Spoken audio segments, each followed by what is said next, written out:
Well, good morning. Thank you for joining us. My name is Cory Siansky. I work for Sapient Government Services, where we've been spending a lot of time lately thinking about Gov 2.0, what it means, what it represents, what that future is going to look like, and the kind of technology that's going to be required to see that reality come to life. The data cache service performs two roles. One is to receive and transmit data. The other one is to store data, and putting those two things together is really what the data cache service is all about. On the storage side, it can handle both what we call structured data, like big database tables, as well as unstructured data, things like shape files that show you GPS coordinates and the direction from point A to point B.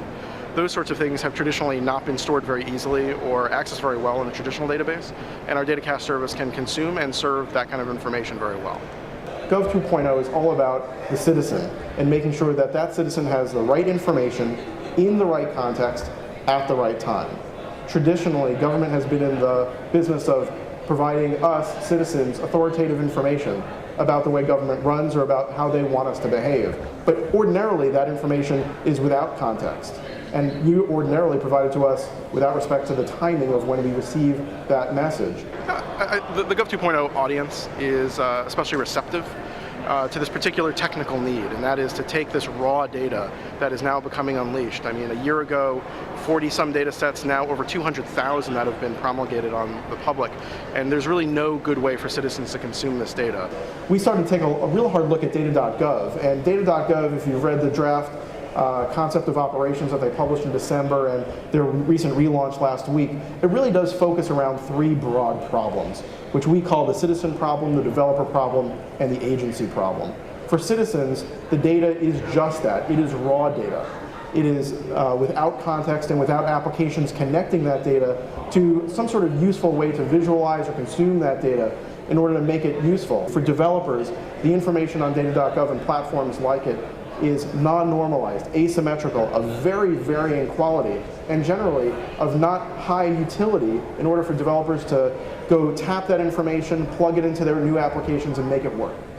And so we want to reduce the barrier to entry for developers in order to make all of these data sets really sing in these brand new applications that we're all excited and buzzed about for citizens to start consuming. And then lastly, for agencies, the world changed a year ago this month, when the Obama administration said that we need to throw away the old world order, which suggested that the government will only disclose that data which it absolutely must to its citizens. And now an entirely new rethinking that suggests that we will now disclose all the data we can unless there's a compelling national interest not to disclose that data. And for agencies, all of that proprietary data that they have collected to perform all of the work of government for literally generations now was never structured for public consumption.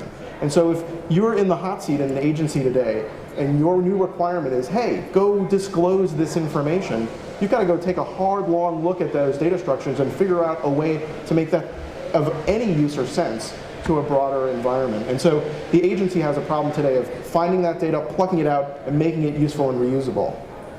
The real hard thing is to try to bridge this gap between what we understand on the technology side into something useful that we can understand. And we start with Splenda. So some of you probably saw the Splenda packets, maybe you poured it in your coffee this morning, you've probably consumed some beverages of Splenda. But really the key point about Splenda, and why we think it makes an interesting analogy, is that Splenda is an ingredient that you ordinarily put in something else. You'd probably not consume Splenda alone. And we think there's an interesting analogy here to government data, which we'll suggest here in a moment. So there's our Splenda packet, and you may recall a few years ago that the Coca-Cola company, another one of our Sapient clients, they thought long and hard about how to reformulate Diet Coke to make a new kind of beverage with a different sweetener. And if you take Splenda and you put it into what ultimately became Coke Zero, is an important sweetener ingredient in Coke Zero. And while Coke Zero is a pretty great product too, we would suggest it might be even better, perhaps over lunch, over drinks, or after work, with something more popular like Jack and Coke. All right, so you take your Jack and Coke, and maybe you, instead of putting in a traditional Coca-Cola product, which has high calories, decide to flavor it with a low-calorie beverage. Now you got something really great. But again, the point here is that it's an ingredient in something more. Okay, so here's the analogy to government data. Recreation.gov, a relatively new service that allows citizens to go book a campsite at one of literally thousands of government sites all over the country. Good, but we'd say not great enough. You can consume recreation.gov as a developer by way of data.gov. Again, good, but perhaps not great enough.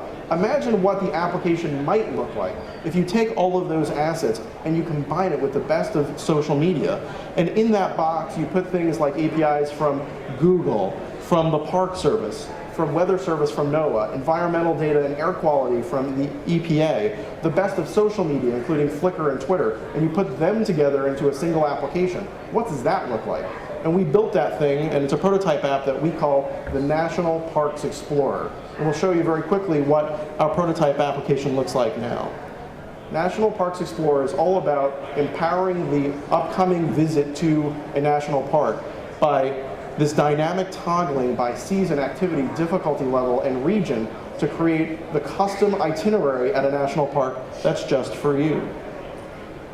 You can then drill down further. So again, you're seeing a combination here of the authoritative data that we've always seen before from the government, but now mixed with lots of information, user reviews, where we're giving information in the right context at the right time. Before you even go preview your future vacation, because all of those Flickr photos have now been geotagged, and we can show you what your vacation is going to look like before you even go. You can look at it through the lens of people who have already been there and done that before.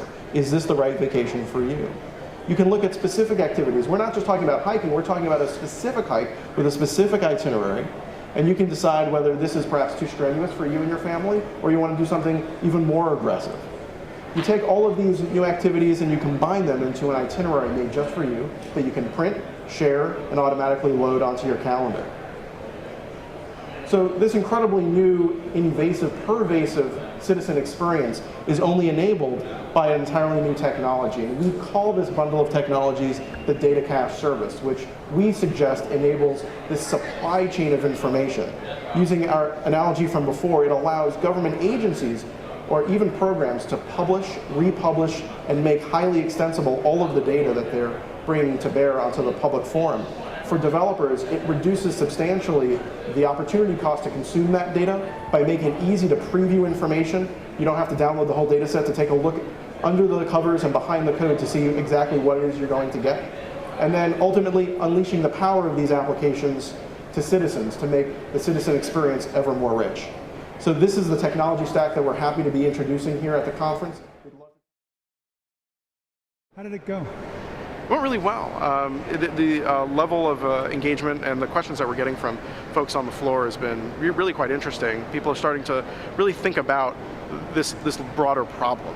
People have really struggled with how to collect data within their agencies and figure out a smart way to publish it. And the data cache service allows them to help make those connections much more easily than they ever could before.